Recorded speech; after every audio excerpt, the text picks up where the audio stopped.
Chapitre 2. Les jours du Fils de l'homme.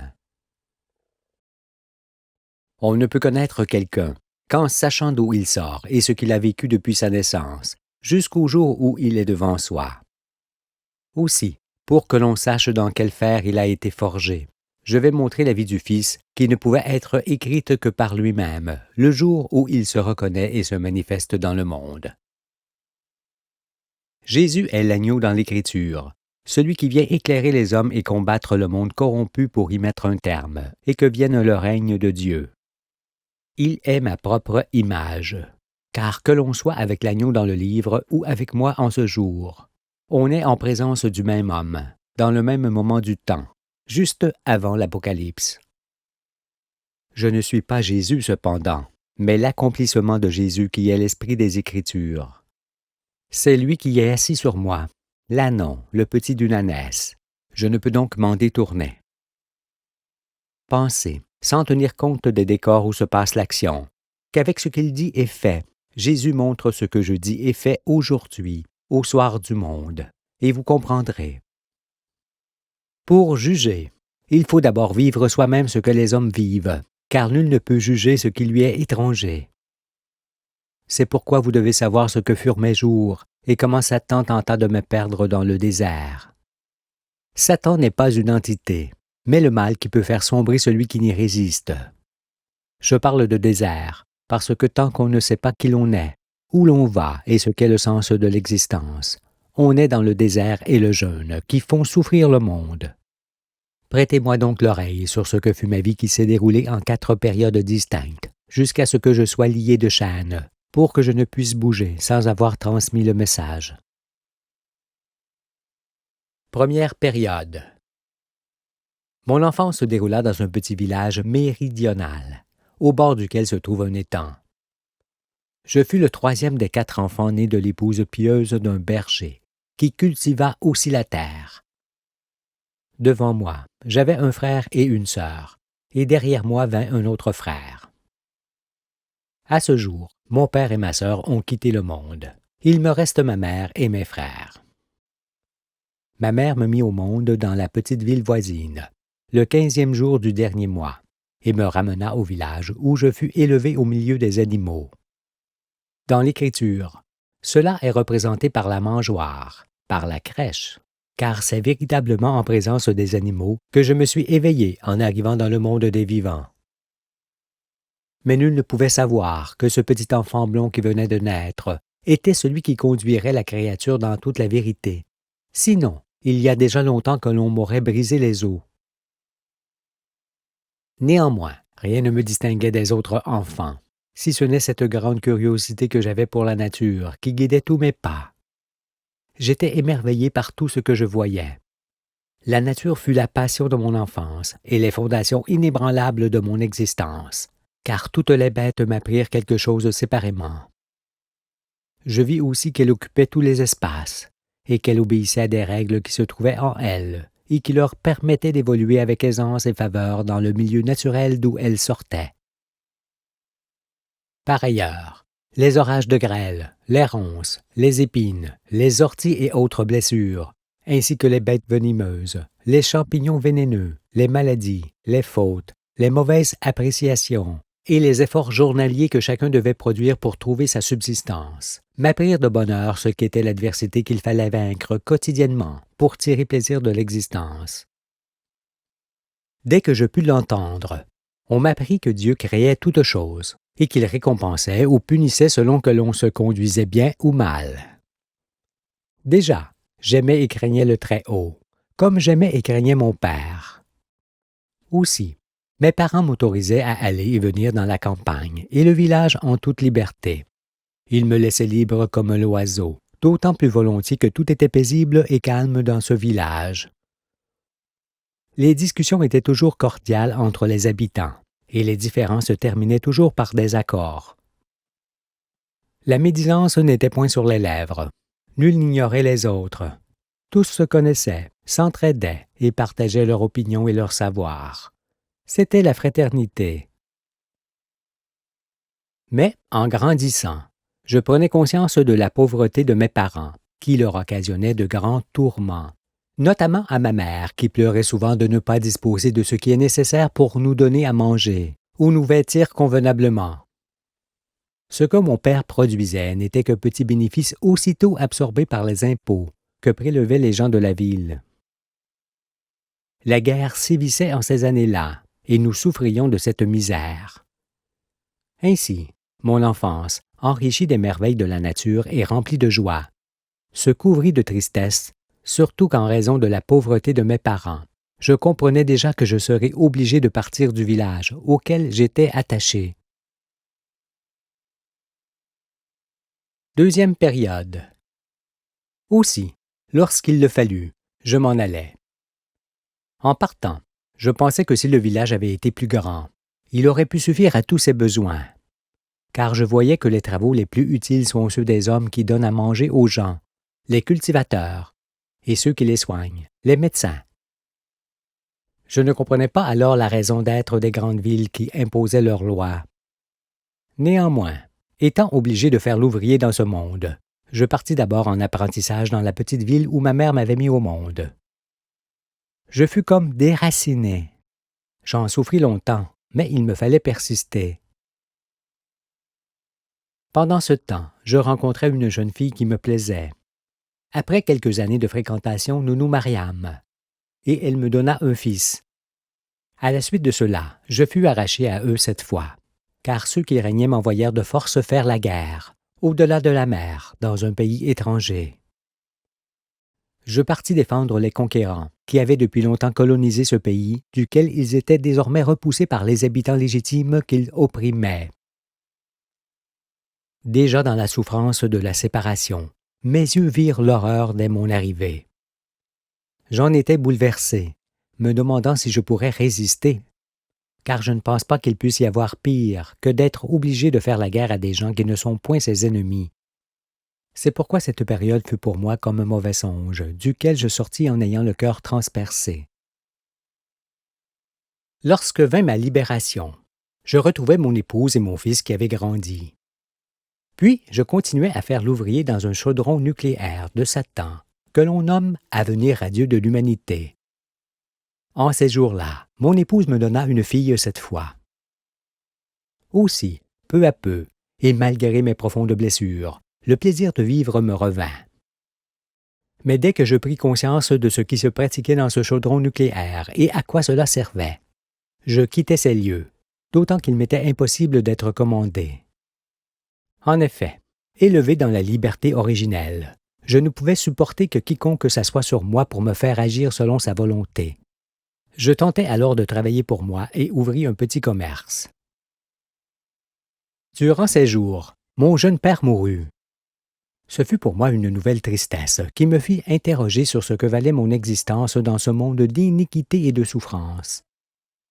Je haïssais ma vie, mais mon épouse ne saisissait pas ce qui se produisait en moi. Nous tournant le dos, nous décidâmes de divorcer.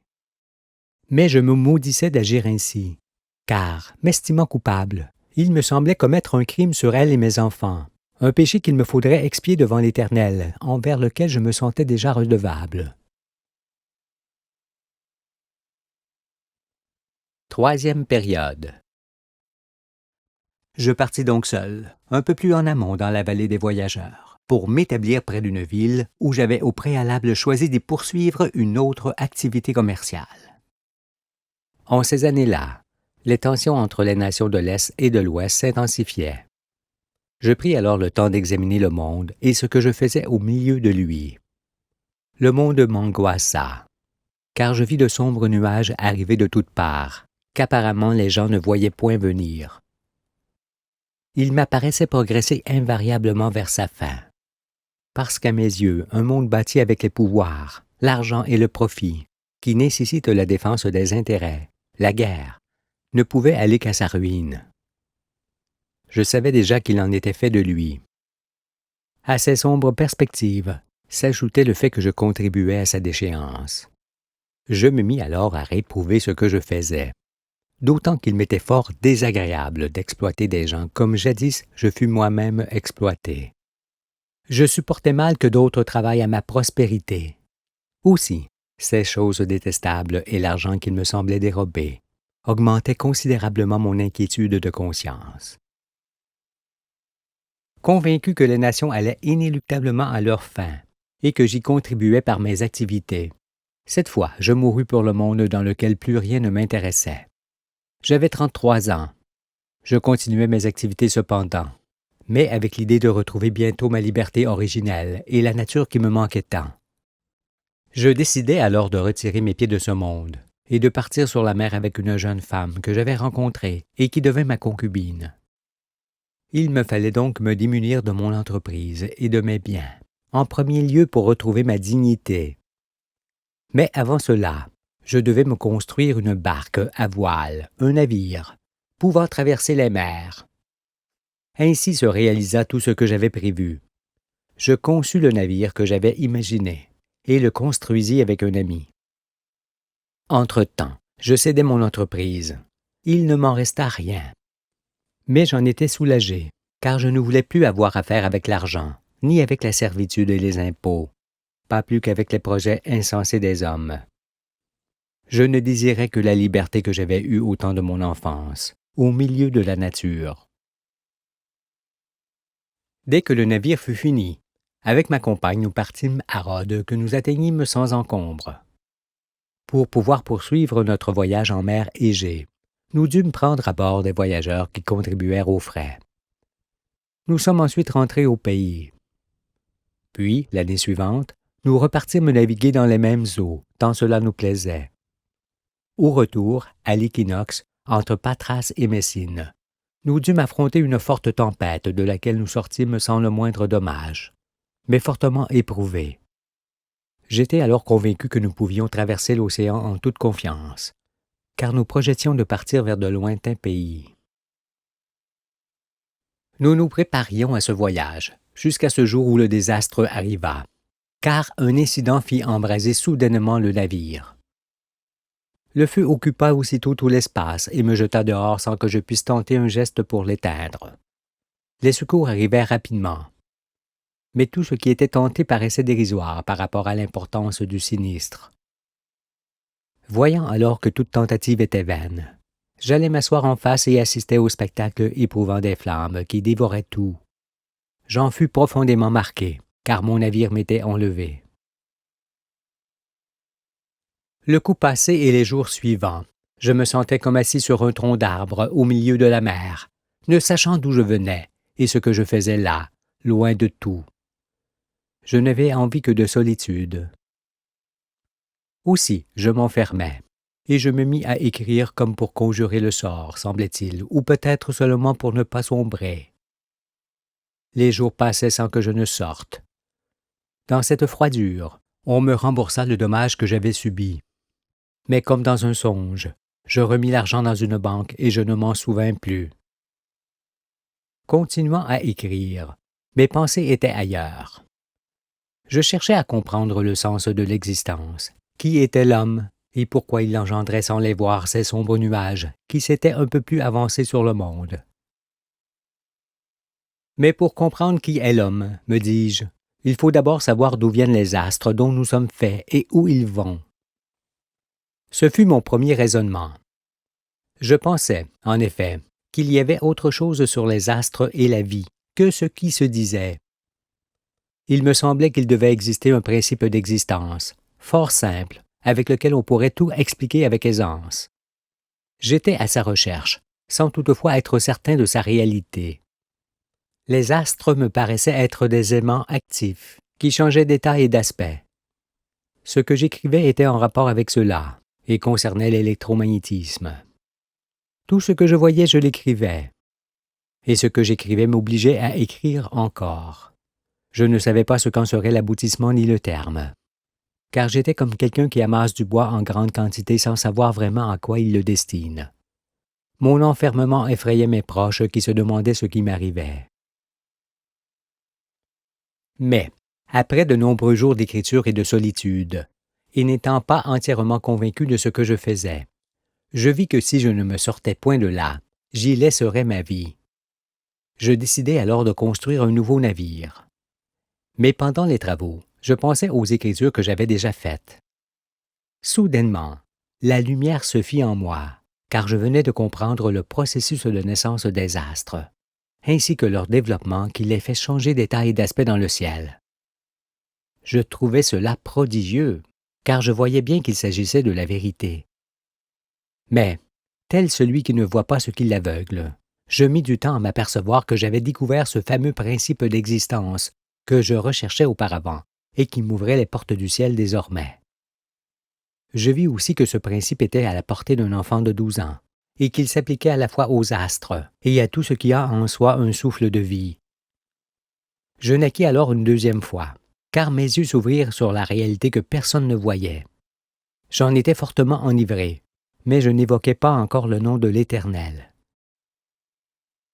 Tout ce que je voyais était nouveau et aisément compréhensible, ce qui me fit interroger sur ma propre personne, car je me demandais comment il était possible qu'un homme sans instruction puisse avoir une si grande connaissance. Ne sachant vers qui me tourner, j'ouvris les Écritures pour la première fois. J'avais 43 ans, et je ne les connaissais point.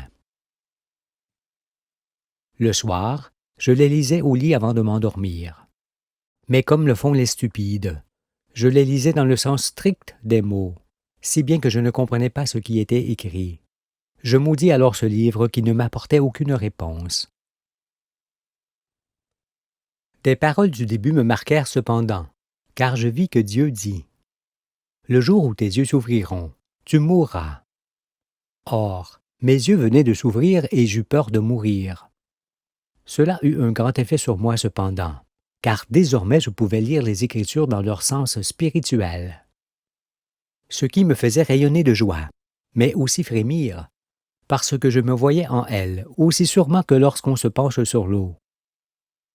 Or, bien que cela fût glorieux, je ne voulais pas être le Fils de l'homme, cet agneau que les Écritures annoncent pour les temps difficiles. Je me remis alors à la construction de mon navire. Et, malgré mon grand bouleversement, je parvins à le terminer. Entre-temps, j'avais beaucoup changé, mes pensées étant toutes prises par ce qui m'arrivait. Aussi, ma compagne me maudit et me quitta dès que j'eus mis le navire à l'eau. Je ne l'estimais pas coupable.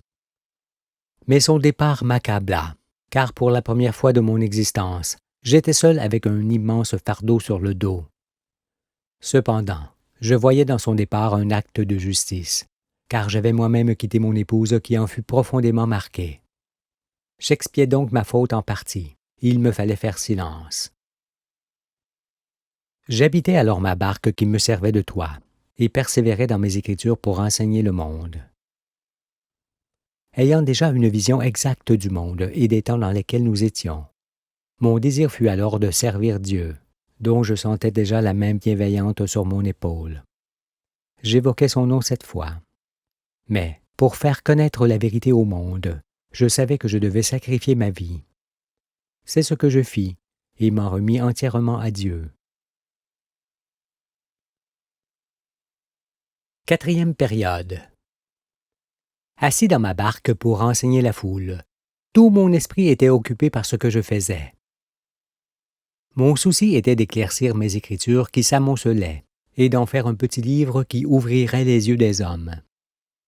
Durant ces jours-là, un médecin, ayant entendu parler de moi, me rendit visite et m'interrogea sur ce que je faisais.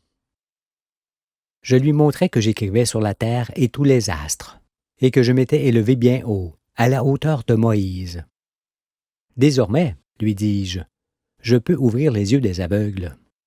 Mais attaché à l'Église de Rome, il m'écoutait avec défiance. Intrigué toutefois par ce que je lui montrais, il m'amena l'un de ses amis, Joannes, qui était aveugle de naissance. Prompt à l'intelligence, ce dernier comprenait tout ce que je lui disais. M'apercevant qu'il était aveugle, je crachai sur la terre pour en faire de la boue avec ma salive, et lui appliquai cette boue sur les yeux. Il s'accomplit alors ce miracle. Ses yeux s'ouvrirent et virent clairement ce que je lui montrais sur le sidéral, le monde et les Écritures. Je l'avais guéri de son infirmité. Sa joie était alors sans pareille, parce qu'il venait de prendre part à une nouvelle naissance, dont j'avais été moi-même l'objet auparavant. Je vis ainsi qu'avec ma salive, je pouvais ouvrir les yeux des aveugles.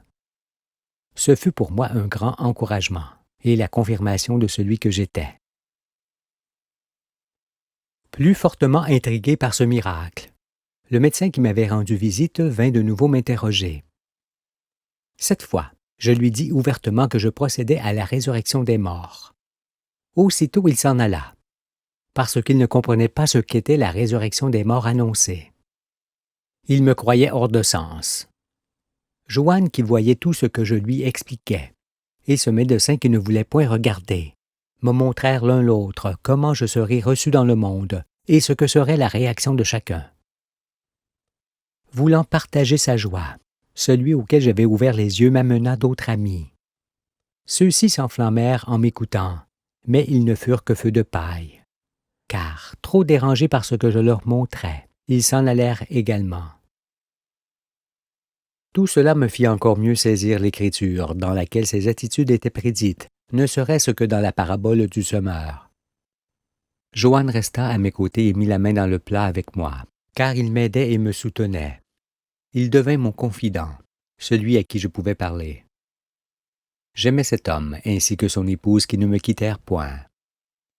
Ils assistèrent à ma croissance et partagèrent mes émotions venant de ce qui m'était révélé et qui les stupéfiait.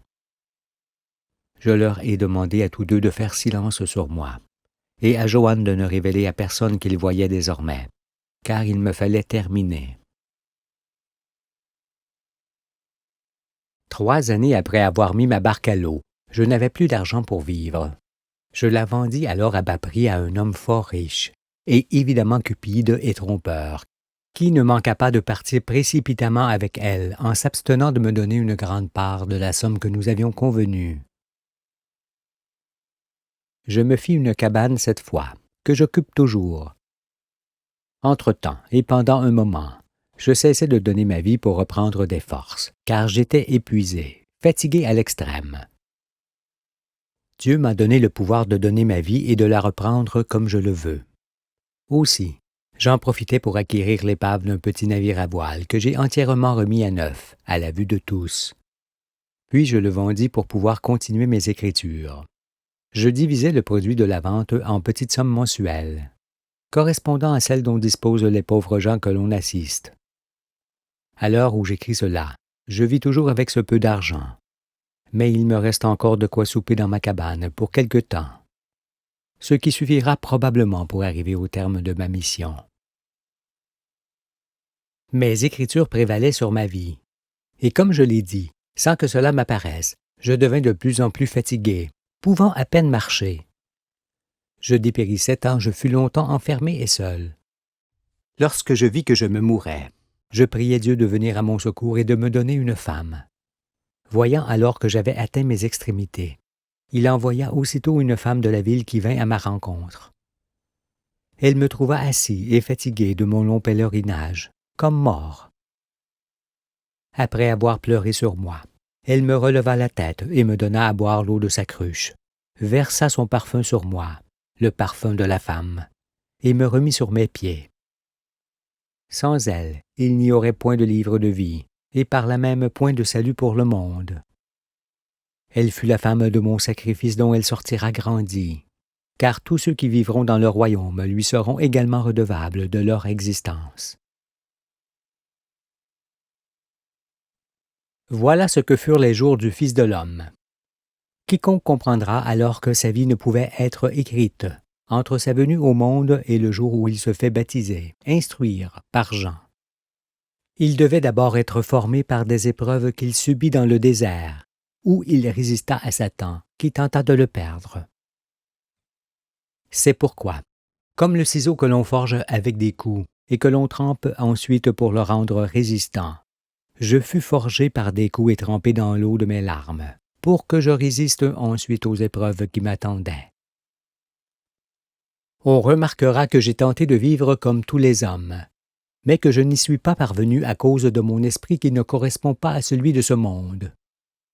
C'est pourquoi ce que j'ai acquis me fut toujours enlevé par Satan, jusqu'à ce que je n'ai plus rien, comme Job, dont la vie est écrite pour que je sache ce qui m'est arrivé. Et c'est en raison de cela que Jésus dit : Les renards ont des tanières et les oiseaux du ciel ont des nids, mais le Fils de l'homme n'a pas où reposer sa tête. Effectivement, je ne sais pas où reposer ma tête, d'autant que pour les miens et tous les amis que j'avais auparavant, et qui me savaient entreprenant, je suis devenu comme un vase hors d'usage, comme un objet qui ne sert plus à rien. Toutes ces choses ne sont-elles pas déjà écrites? C'est pourquoi ceux qui me rencontrent me disent souvent « Il me semble te connaître depuis toujours. » Assurément, ils me connaissent depuis toujours, mais ils ne savent point où ils m'ont vu. Il est donc nécessaire que j'explique les Écritures et que je démontre avec elles qui je suis.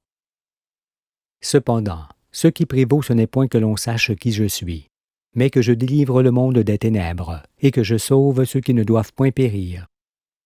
Je n'ai point d'autre but que celui de vous éclairer pour vous sauver. Vous ne trouverez donc point sur mes lèvres des paroles criminelles ou frauduleuses, mais seulement la parole de vérité,